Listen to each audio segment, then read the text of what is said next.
অবশ্যই মানুষের স্বাধীনতা অন্যায়কে সমর্থন করো না। এর নাম তো শরীয়ত, এর নাম তো মুসলমান, এর নাম তো ইমান।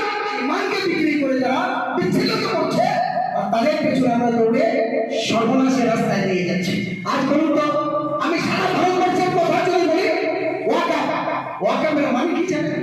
ওয়াকাফের পশ্চিমবঙ্গে আজ পর্যন্ত কোনো আগের সরকার ছিল, তার আগে ছিল, এখন আছে, কোনোদিন শুনেছি? আমাদের ওয়াকাফের পশ্চিমবঙ্গের সরকার সম্পত্তি কত? এর মাসে কত টাকা রোজগার, বছরে কত টাকা রোজগার, এই টাকা কোন কোন খাতে কাজে লাগে? ওয়াকাফের টাকা মানে মুসলমানের আল্লাহর রাস্তায় আমার বাপ ঠাকুর আমার 14 পুরুষ আমার ইসলাম কেন্দ্রের মানুষের যে দান করেছে, সেই দানের টাকা কোন কোন খাতে যায় বলুন? কোন নেতা বলেছে? আমি কোন রাজনৈতিক দলের নাম করছি না, কোন নেতা বলেছে? আমার বাপ ঠাকুর আমার 14 পুরুষ আমার ইসলামের মানুষ দান করেছে, আমার জানার অধিকার নেই? বলুন আছে কিনা? অধিকার নেই? আছে। তারা কেন বলছে না ওয়াকাফের আন্দোলন করা যাবে না?